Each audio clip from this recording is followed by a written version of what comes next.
By any measure, this millennium year has been an unforgettable one. Since the turn of the year, it has been celebrated and marked in this country and throughout the Commonwealth.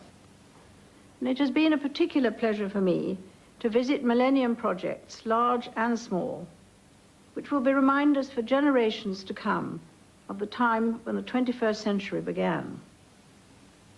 But as this year draws to a close, I would like to reflect more directly and more personally on what lies behind all the celebrations of these past 12 months. Christmas is the traditional, if not the actual birthday, of a man who was destined to change the course of our history. And today we are celebrating the fact that Jesus Christ was born 2,000 years ago. This is the true millennium anniversary.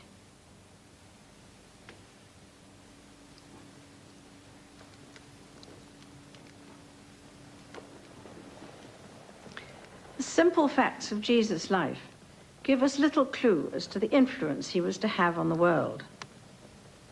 As a boy, he learnt his father's trade as a carpenter. He then became a preacher, recruiting 12 supporters to help him. But his ministry only lasted a few years, and he himself never wrote anything down. In his early 30s, he was arrested, tortured, and crucified with 2 criminals. His death might have been the end of the story, but then came the resurrection, and with it the foundation of the Christian faith. Even in our very material age, the impact of Christ's life is all around us. The image of the Madonna and Child is particularly familiar to us during this Christmas season.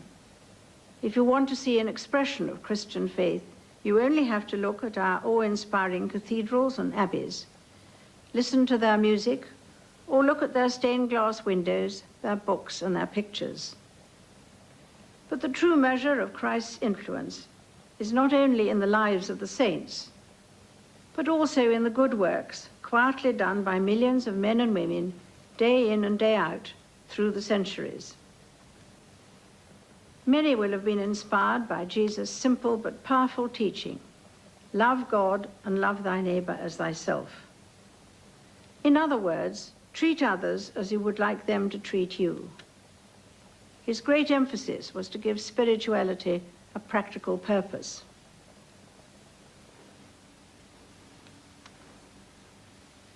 Whether we believe in God or not, I think most of us have a sense of the spiritual, that recognition of a deeper meaning and purpose in our lives. And I believe that this sense flourishes despite the pressures of our world. This spirituality can be seen in the teachings of other great faiths. Of course, religion can be divisive, but the Bible, the Quran, and the sacred texts of the Jews and Hindus, Buddhists and Sikhs, are all sources of divine inspiration and practical guidance passed down through the generations. To many of us, our beliefs are of fundamental importance. For me, the teachings of Christ and my own personal accountability before God provide a framework in which I try to lead my life. I, like so many of you, have drawn great comfort in difficult times from Christ's words and example. I believe that the Christian message, in the words of a familiar blessing, remain profoundly important to us all. Go forth into the world in peace. Be of good courage. Hold fast that which is good. Render to no man evil for evil. Strengthen the faint-hearted. Support the weak. Help the afflicted. Honor all men. It is a simple message of compassion, and yet as powerful as ever today, 2,000 years after Christ's birth. I hope this day will be as special for you as it is for me. May I wish you all a very happy Christmas. For many people all over the world, the year 2001 seems to have brought them more than their fair share of trials and disasters. There have been storms and droughts, as well as epidemics and famine. And this country has not been spared, with the floods this time last year, and foot and mouth, which has had such devastating consequences for our farmers and rural communities. They and others whose livelihoods have been affected continue to suffer hardship and anxiety long after the newspaper headlines have moved on. But whilst many of these events were of natural origin, it was the human conflicts and the wanton acts of crime and terror against fellow human beings which have so appalled us all.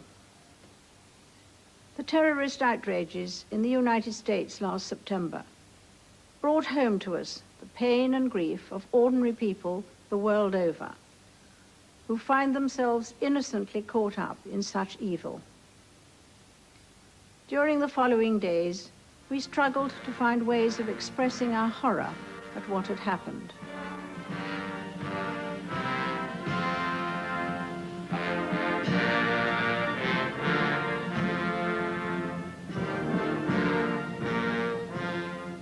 As so often in our lives at times of tragedy, just as on occasions of celebration and thanksgiving, we look to the church to bring us together as a nation or as a community in commemoration and tribute.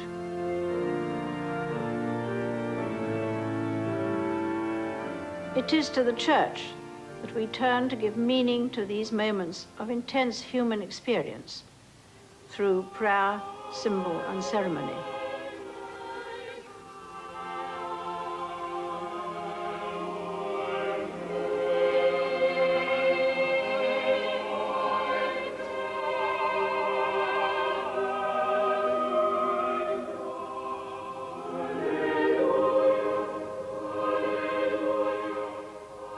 In these circumstances, so many of us, whatever our religion, need our faith more than ever to sustain and guide us. Every one of us needs to believe in the value of all that is good and honest. We need to let this belief drive and influence our actions. All the major faiths tell us to give support and hope to others in distress. We in this country have tried to bring comfort to all those who were bereaved or who suffered loss or injury in September's tragic events through those moving services at St. Paul's and more recently at Westminster Abbey.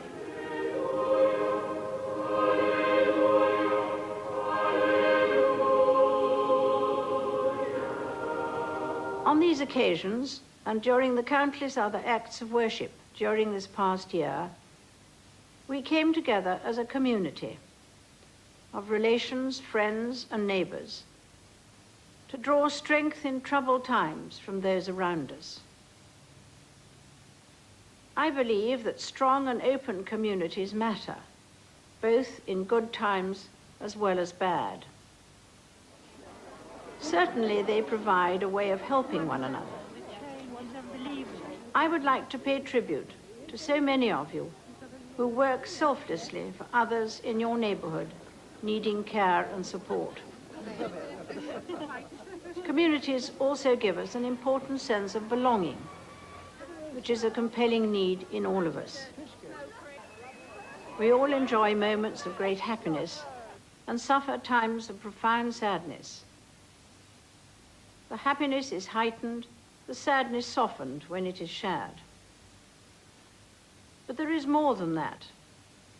A sense of belonging to a group which has in common the same desire for a fair and ordered society helps to overcome differences and misunderstanding by reducing prejudice, ignorance, and fear.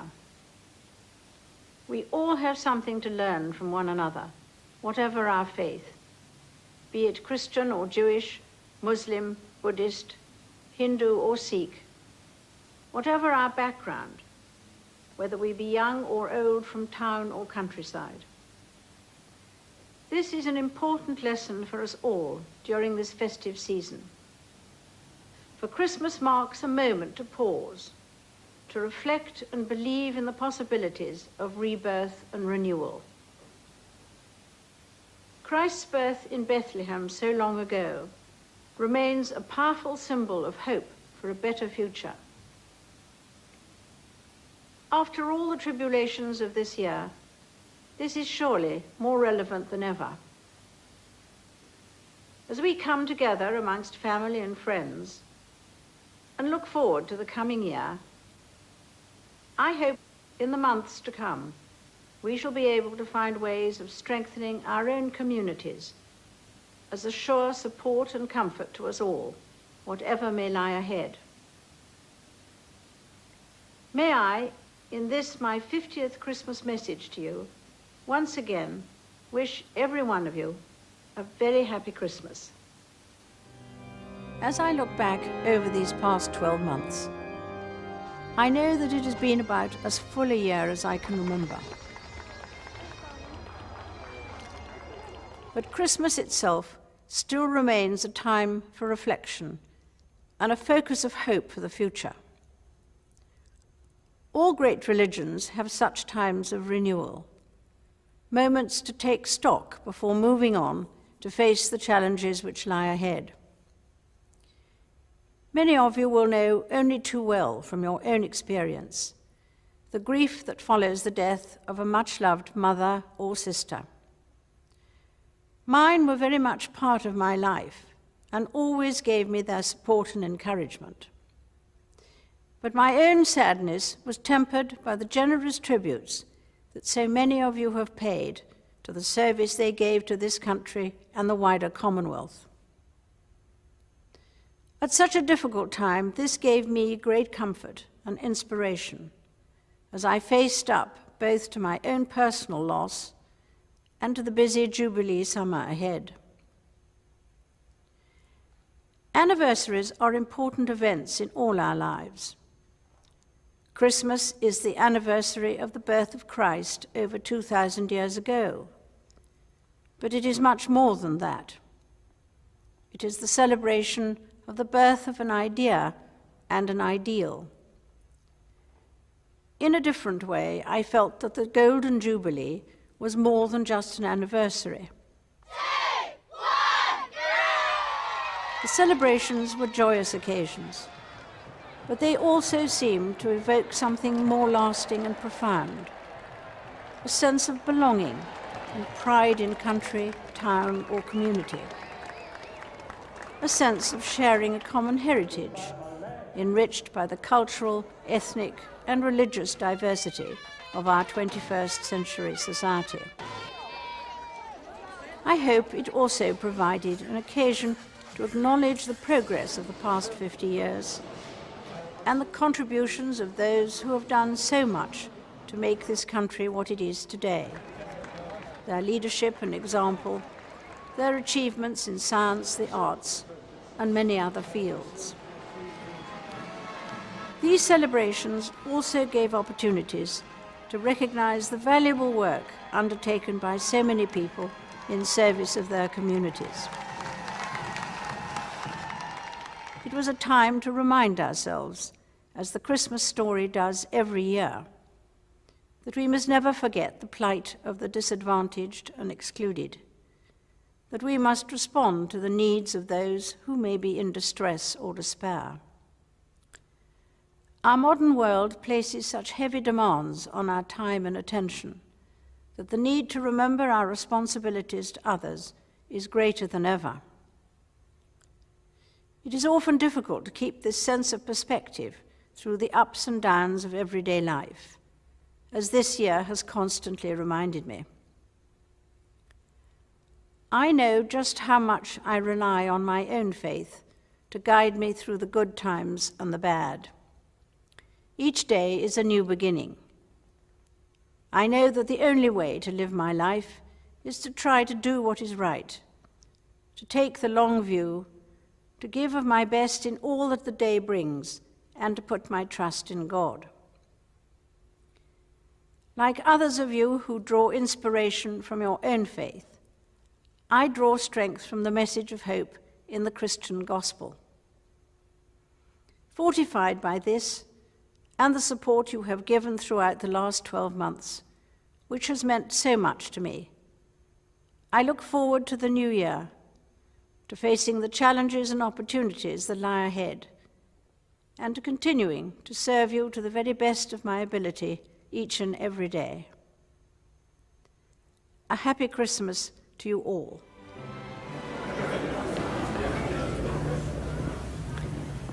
Christmas is, for most of us, a time for a break from work, for family and friends, for presents, turkey, and crackers. But we should not lose sight of the fact that these are traditional celebrations around a great religious festival, one of the most important in the Christian year. Religion and culture are much in the news these days, usually as sources of difference and conflict, rather than for bringing people together. But the irony is that every religion has something to say about tolerance and respecting others. For me, as a Christian, one of the most important of these teachings is contained in the parable of the Good Samaritan, when Jesus answers the question, "Who is my neighbor?" It is a timeless story of a victim of a mugging who was ignored by his own countrymen, but helped by a foreigner, and a despised foreigner at that. The implication drawn by Jesus is clear. Everyone is our neighbor, no matter what race, creed, or color. The need to look after a fellow human being is far more important than any cultural or religious differences. I work within the health service. I'm a member of the Royal College of Nursing. Do a lot of work around diversity within the workplace. It's wonderful work to be doing. Most of us have learned to acknowledge and respect the ways of other cultures and religions. But what matters even more is the way in which those from different backgrounds behave towards each other in everyday life. It is vitally important that we should all participate and cooperate for the sake of the well-being of the whole community. Where are you from? I'm from Brighton. Brighton. We lived 32 years. She's born Brighanian. Yes. Presumably the work has expanded a lot, hasn't it? Especially in interfaith work. Yeah. Interrelation and community relations and helping to understand the diversity and value it, appreciate that. I think we're moving towards the right things now. We have only to look around to recognize the benefits of this positive approach in business or local government, in sport, music, and the arts. There is certainly much more to be done and many challenges to be overcome. Discrimination still exists. Some people feel that their own beliefs are being threatened. Some are unhappy about unfamiliar cultures. They all need to be reassured that there is so much to be gained by reaching out to others, that diversity is indeed a strength and not a threat. We need also to realize that peaceful and steady progress in our society of differing cultures and heritage can be threatened at any moment by the actions of extremists at home or by events abroad. We can certainly never be complacent, but there is every reason to be hopeful about the future. As I make visits around the country, I see at first hand the effort being made to bring communities together. What do you think of our Gurdwara? It's very interesting, very nice to see it. Comparable to Amritsar?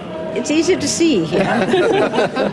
And then, of course, you're expanding it too. That's right. Yes. I mean, it's a lot, as the ladies have said and the gentlemen will say, so much work with the community and the youngsters goes on.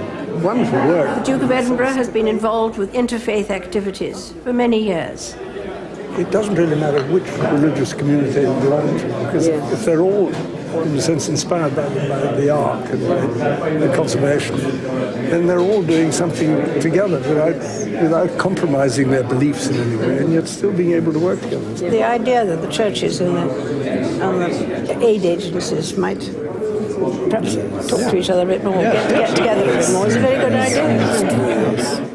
And the Prince of Wales is well known for his work with many different communities.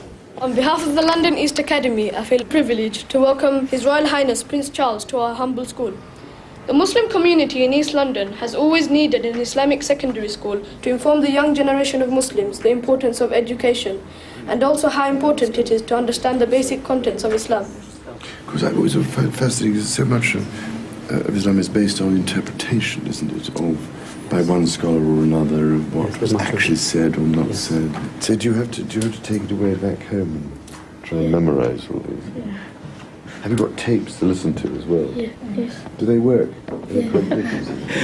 Now, by the grace of Allah, London Muslim Centre will play host to a new breed of Muslims who will show Londoners the true qualities of Muslims: intelligent, kind, moderate, and caring towards every other British citizen, whatever colour, religion or creed. The positive approach of our children should inspire us all. I certainly recognise that much has been achieved in my lifetime. I believe tolerance and fair play remain strong British values, and we have so much to build on for the future. It was for this reason that I particularly enjoyed a story I heard the other day about an overseas visitor to Britain who said the best part of his visit had been travelling from Heathrow into central London on the tube. His British friends were, as you can imagine, somewhat surprised, particularly as the visitor had been to some of the great attractions of the country. "What do you mean?" they asked. "Because," he replied, "I boarded the train just as the schools were coming out. At each stop, children were getting on and off. They were of every ethnic and religious background, some with scarves or turbans, some talking quietly, others playing and occasionally misbehaving together, completely at ease and trusting one another. How lucky you are," said the visitor, "to live in a country where your children can grow up in this way."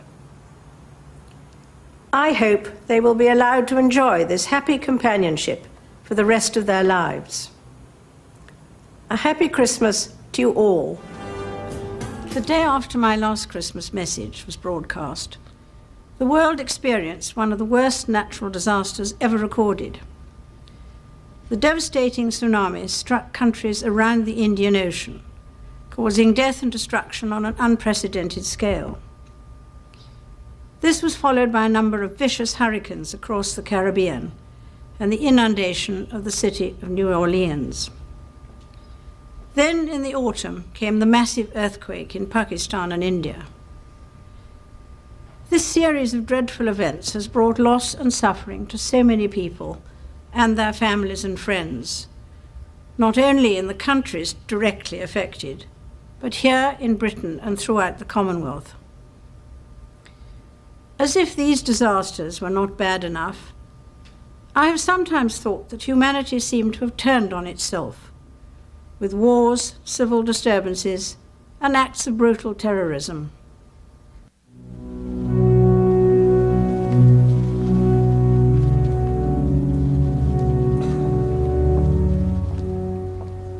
In this country, many people's lives were totally changed by the London bombings in July.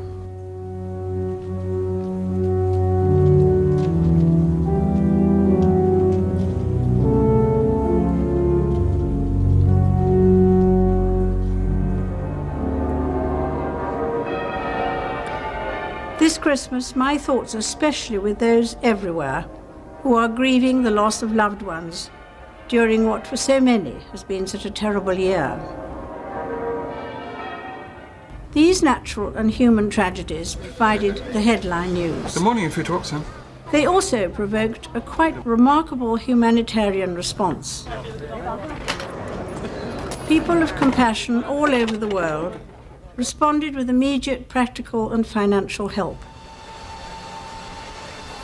There may be an instinct in all of us to help those in distress, but in many cases I believe this has been inspired by religious faith.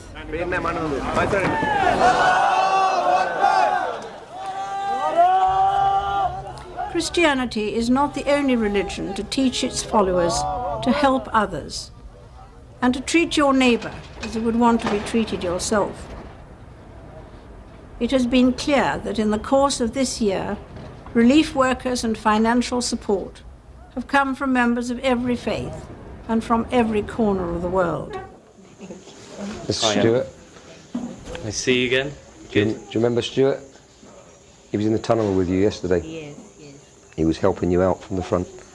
I said that God has sent them for us, especially for us. I wish we could do more, but... God bless you all. Yeah. There is no doubt that the process of rebuilding these communities is far from over, and there will be fresh calls on our commitment to help in the future. Certainly the need for selflessness and generosity in the face of hardship is nothing new.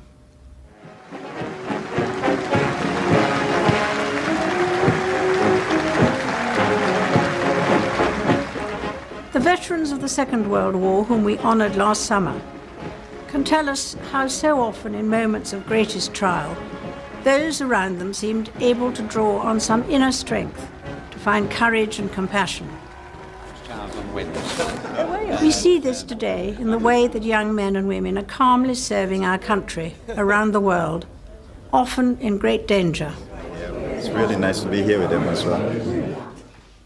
This last year has reminded us that this world is not always an easy or a safe place to live in, but it is the only place we have. I believe also that it has shown us all how our faith, whatever our religion, can inspire us to work together in friendship and peace for the sake of our own and future generations. For Christians, this festival of Christmas is the time to remember the birth of the one we call the Prince of Peace, and our source of light and life in both good times and bad. It is not always easy to accept his teaching, but I have no doubt that the new year will be all the better if we do but try.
I hope you will all have a very happy Christmas this year, and that you go into the new year with renewed hope and confidence.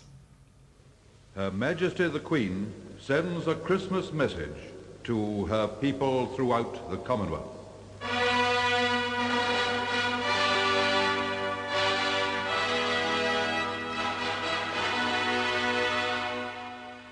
That it's possible for some of you to see me today is just another example of the speed at which things are changing all around us. Because of these changes, I'm not surprised that many people feel lost and unable to decide what to hold on to and what to discard, how to take advantage of the new life without losing the best of the old.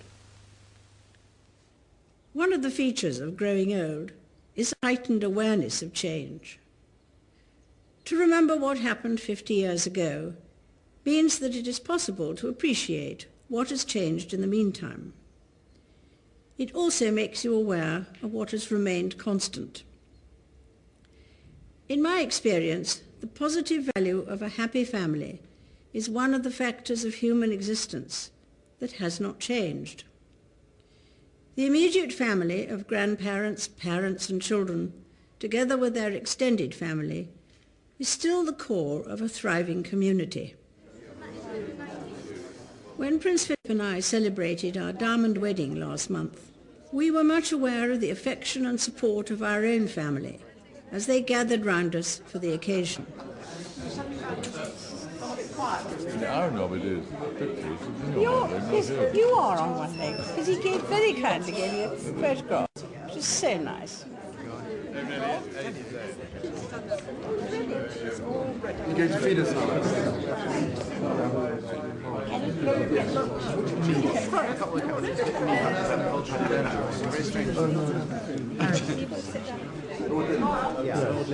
Watch the body. That's great. Now today, of course, marks the birth of Jesus Christ. Among other things, it is a reminder that it is the story of a family, but of a family in very distressed circumstances. Mary and Joseph found no room at the inn. They had to make do in a stable, and the newborn Jesus had to be laid in a manger. This was a family which had been shut out.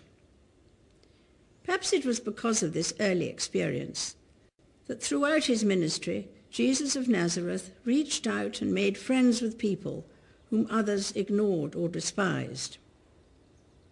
It was in this way that he proclaimed his belief that in the end we are all brothers and sisters in one human family.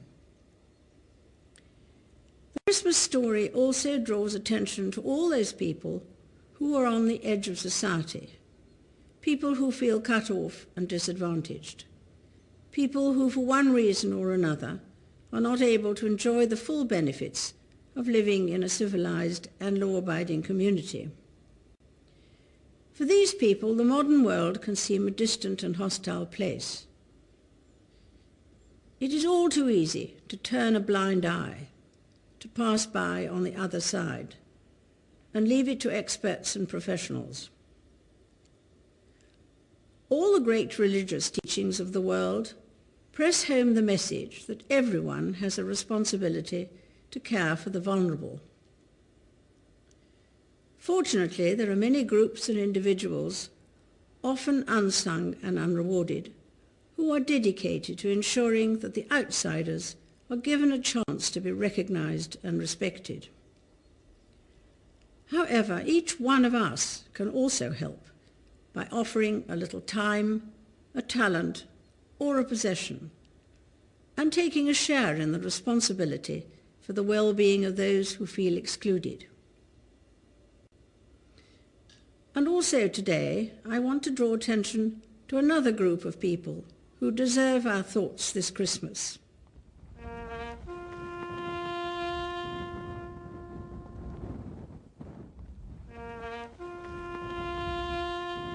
We have all been conscious of those who have given their lives or have been severely wounded while serving with the armed forces in Iraq and Afghanistan.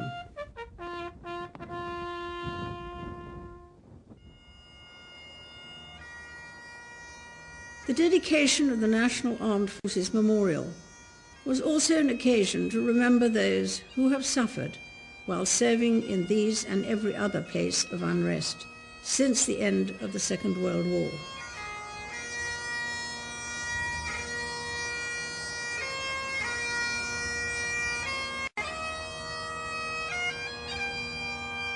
For their families, Christmas will bring back sad memories.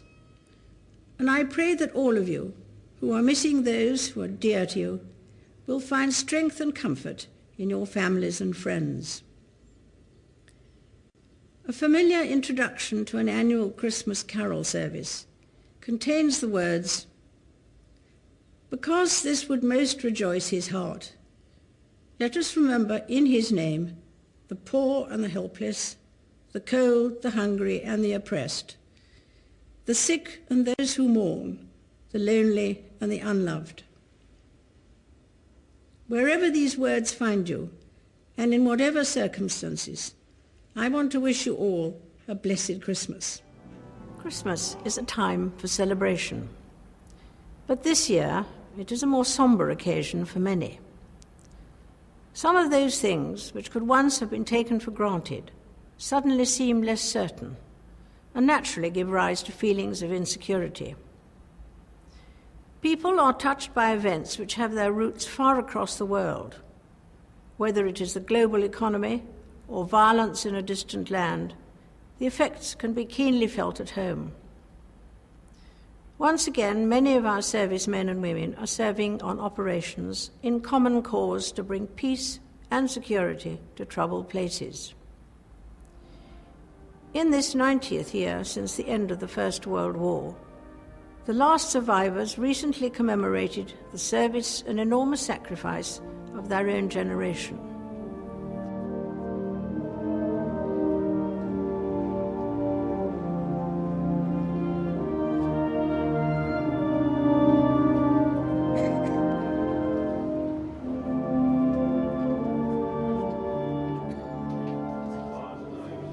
Their successors in theatres such as Iraq and Afghanistan are still to be found in harm's way in the service of others. For their loved ones, the worry will never cease until they are safely home. In such times as these, we can all learn some lessons from the past. We might begin to see things in a new perspective, and certainly we begin to ask ourselves where it is that we can find lasting happiness. Over the years, those who have seemed to me to be the most happy, contented, and fulfilled have always been the people who have lived the most outgoing and unselfish lives. The kind of people who are generous with their talents or their time. There are those who use their prosperity or good fortune for the benefit of others, whether they number among the great philanthropists or a people who, with whatever they have, simply have a desire to help those less fortunate than themselves. What they offer comes in the form of what can easily be recognized as service to the nation or service to the wider community. As often as not, however, their unselfishness is a simply taken for granted part of the life of their family or neighborhood. They tend to have some sense that life itself is full of blessings and is a precious gift for which we should be thankful. When life seems hard, the courageous do not lie down and accept defeat. Instead, they are all the more determined to struggle for a better future. Edward, how are you? You alright again? What's this? You're given a book as well. So not only did you get a medal, you get given a book as well. Oh, you must be so proud. Absolutely so proud. I think that's phenomenal. You kept very quiet. Roxanne, how come you kept so quiet during the service? You don't know. You cheering on this throughout the whole service. That's probably why, wasn't it? Hello, you three. Mischievous three. Brave, all three of you. Very well done. Enjoy your Christmas.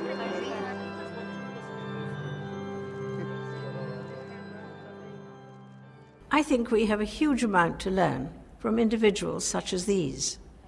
And what I believe many of us share with them is a source of strength and peace of mind in our families and friends. Indeed, Prince Philip and I can reflect on the blessing, comfort and support we have gained from our own family in this special year for our son, the Prince of Wales.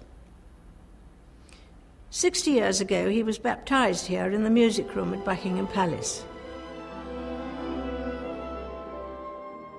As parents and grandparents, we feel great pride in seeing our family make their own unique contributions to society. A day away from school. Hooray. Through his charities, the Prince of Wales has worked to support young people and other causes for the benefit of the wider community. Flying Officer William Wales, graduating with number 2. And now his sons are following in his footsteps. Aren't you lucky it's not a pin? Anyway, well done. I'm so pleased. Many congratulations. All that effort. Well done. At Christmas, we feel very fortunate to have our family around us. But for many of you, this Christmas will mean separation from loved ones and perhaps reflection on the memories of those no longer with us. I hope that, like me, you will be comforted by the example of Jesus of Nazareth, who often in circumstances of great adversity managed to live an outgoing, unselfish and sacrificial life. Countless millions of people round the world continue to celebrate his birthday at Christmas, inspired by his teaching. He makes it clear that genuine human happiness and satisfaction lie more in giving than receiving, more in serving than in being served. We can surely be grateful that 2,000 years after the birth of Jesus, so many of us are able to draw inspiration from his life and message, and to find in him a source of strength and courage.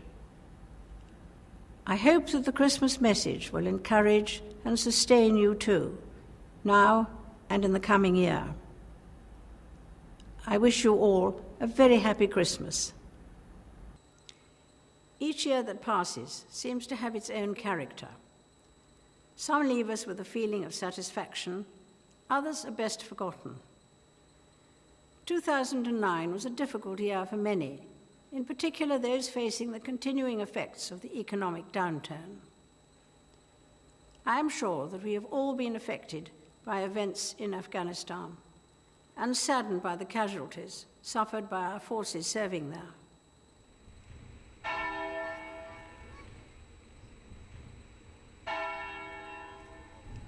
Our thoughts go out to their relations and friends who have shown immense dignity in the face of great personal loss.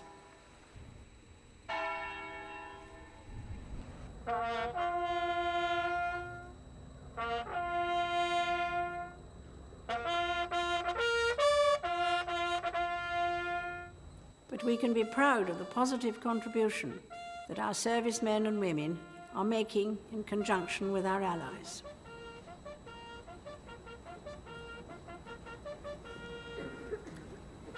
Well over 13,000 soldiers from the United Kingdom and across the Commonwealth, Canada, Australia, New Zealand and Singapore are currently serving in Afghanistan.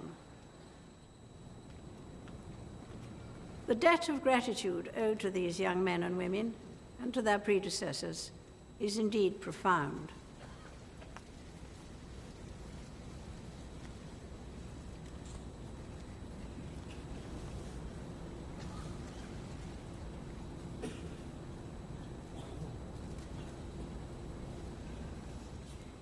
It is 60 years since the Commonwealth was created, and today, with more than 1 billion of its members under the age of 25, the organisation remains a strong and practical force for good.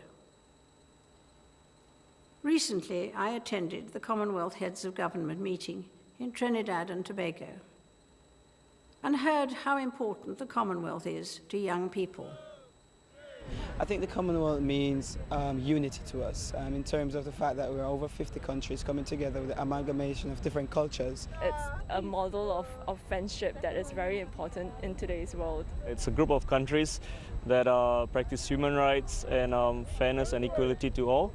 And that's what attracts me to Commonwealth. Since this forum, my feeling of what the Commonwealth means is unity amongst the different countries and appreciating diversity and really just creating a family feeling across the world. In the research, what we attempt to do is to acquire accurate and reliable data and information. New communication technologies allow them to reach out to the wider world and share their experiences and viewpoints. For many, the practical assistance and networks of the Commonwealth can give skills, lend advice, and encourage enterprise. It is inspiring to learn of some of the work being done by these young people who bring creativity and innovation to the challenges they face. We went and visited the coral reef and saw the bleaching of the reef. And we have other people whose island homes are disappearing. As you would know, there are many Commonwealth countries that are small island states, and the impact of that is very great. I've been very concerned about that. It is important to keep discussing issues that concern us all. There can be no more valuable role for our family of nations. I have been closely associated with the Commonwealth through most of its existence. The personal and living bond I have enjoyed with leaders and with people the world over has always been more important in promoting our unity than symbolism alone. The Commonwealth is not an organisation with a mission. It is rather an opportunity for its people to work together to achieve practical solutions to problems. In many aspects of our lives, whether in sport, the environment, business or culture, the Commonwealth connection remains vivid and enriching.